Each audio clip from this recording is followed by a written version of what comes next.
राधे राधे बहनों, स्वागत है सभी बहनों का मेरे YouTube चैनल पर।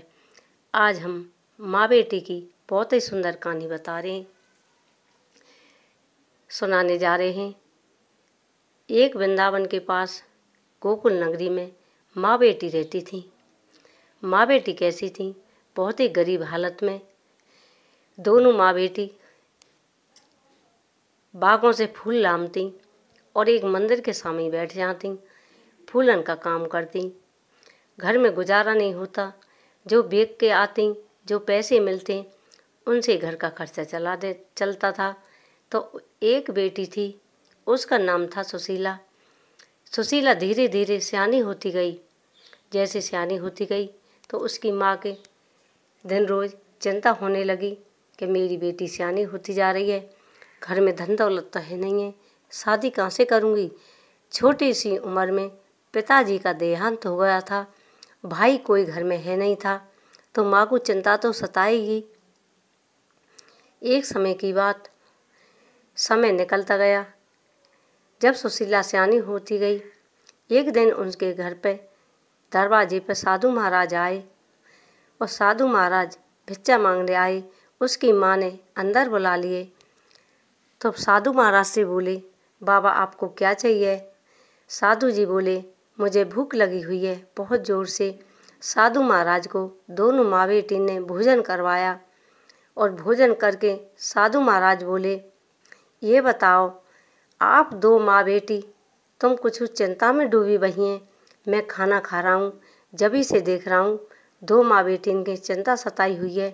कि हाँ बाबा, चिंता तो सताई हुई है, घर में धन दौलत है नहीं है, गरीबी बहुत ज़्यादा है और मेरी बेटी सियानी हो गई, कोई शादी भी नहीं लेगा बिना धन के। तो अब साधु महाराज बोले, ऐसा करो अपनी बेटी सुशीला पे एक साल एकादशी का व्रत करवाओ।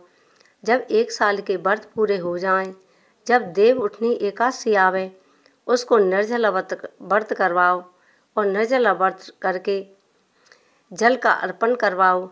जब जल अर्पण करेंगे, व्रत संपूर्ण हो जाएगा तो सब काम आपके ठीक तरह से हो जाएंगे।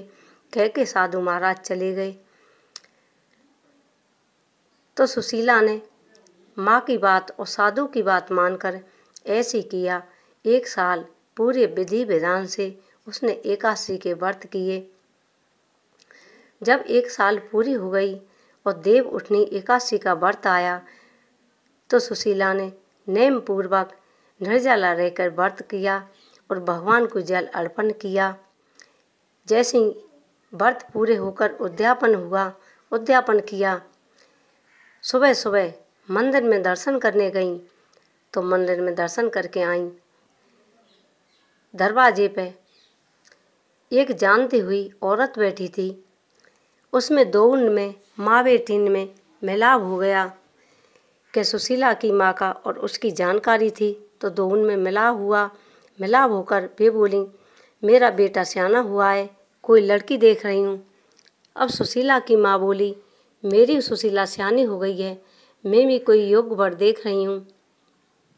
सुनकर वो दूसरी सखी बोली कि अपनी बेटी सुशीला की शादी तू मेरे बेटे को कर दे। तो दोनों में रिश्ता पक्का हो गया और दोनों ने शादी की तैयारी हो गई। जब सुशीला की शादी हुई, बड़ी धूमधाम से, काम भी खूब जोर से चलने लग गया, फूलों का काम चल गया, धन दौलत अच्छी हो गई। तो सुशीला की शादी कर दी धूमधाम से उसकी माँ ने। जब वे साधु महाराज फिर दरवाजे पे आए, जब उसकी माँ ने उससे खाना खाने को कहा और कहा अपनी बेटी सुशीला को आशीर्वाद दे के जाना। जब बाबा बोले कि देखो मेरा तो आशीर्वाद सदा संग है, मैं तो निर्धन की रक्षा करता हूँ। सुशीला ने भक्ति भाव से एकादशी के व्रत पूरे किए हैं और पूरे एक साल करके देव उठनी एकादशी को निर्जला व्रत रह के मुँह को जल अर्पण किया। जब ही मेरा तो पेट भर गया था और मैंने सुशीला को आशीर्वाद दे दिया। साधु महाराज कह के चले गए। सुशीला धूमधाम से विदा कर दी। एकादशी मैया सब पे कृपा करती हैं। जब ही वे समझ गईं ये स्वयं भगवान थे, कोई नहीं था। भगवान रूपी बाबा बन के आए थे। कहते हैं सच्ची पूजा करते हैं तो भगवान किसी न किसी रूप में आपके घर जरूर आते हैं। मन से पूजा करो भगवान की। सुशीला ने 1 साल एकादशी का व्रत किया था। हमारी वीडियो को सुन के सभी बहन वीडियो को लाइक करें, शेयर करें, सब्सक्राइब करना तो बिल्कुल ना भूलें। आप सभी बहनों को राधे राधे। जय एकादशी मैया की, जय हो विष्णु भगवान की, जय हो लक्ष्मी माता की।